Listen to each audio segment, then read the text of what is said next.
പ്രമുഖ പരിസ്ഥിതി ശാസ്ത്രജ്ഞൻ ഡോക്ടർ മാധവ് ഗാഡ്ഗിലിന് വിട. പുണെയിലെ പ്രയാഗ് ആശുപത്രിയിൽ ചികിത്സയിലിരിക്കെ ഇന്നലെ രാത്രിയായിരുന്നു അന്ത്യം. 83 വയസ്സായിരുന്നു. പുണെ പഞ്ചവതിയിലെ വസതിയിൽ മൃതദേഹം പൊതുദർശനത്തിന് വെച്ചിരിക്കുകയാണ്. വൈകിട്ട് 4-ന് നവിപേട്ടിലെ പൊതുശ്മശാനത്തിലാണ് സംസ്കാരം. പരിസ്ഥിതിക്ക് വേണ്ടി ജീവിച്ച് നിലപാടെടുത്ത് കലഹിച്ച് പോരാട്ടങ്ങൾക്കൊടുവിൽ മാധവ് ഗാഡ്ഗിൽ യാത്രയായി. പ്രായാധിക്യം മൂലമുള്ള അവശതകൾ കാരണം കഴിഞ്ഞ കുറച്ചു ദിവസമായി ചികിത്സയിലായിരുന്നു. പൂനെയിലെ പഞ്ചവതിയിലെ വീട്ടിൽ അന്തിമോപചാരം അർപ്പിക്കാൻ അദ്ദേഹത്തിന്റെ വിദ്യാർത്ഥി സമൂഹവും സുഹൃത്തുക്കളും സഹപ്രവർത്തകരും എത്തി. മക്കളായ സിദ്ധാർത്ഥും ഗൗരിയും അവസാന നിമിഷങ്ങളിൽ ഒപ്പമുണ്ടായിരുന്നു.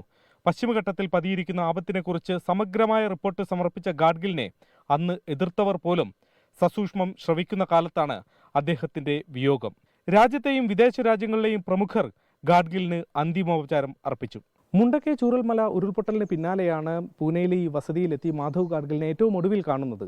അന്നും അദ്ദേഹം അതീവ രോഷത്തോടെയാണ് പശ്ചിമഘട്ടത്തിലെ പരിസ്ഥിതി നാശത്തെക്കുറിച്ച് സംസാരിച്ചത്. ഗാഡ്ഗിൽ യാത്രയായെങ്കിലും അദ്ദേഹം പങ്കുവെച്ച ആശങ്കകളും മുന്നോട്ട് വെച്ച പോംവഴികളും നമുക്ക് മുന്നിൽ ഇപ്പോഴുമുണ്ട്.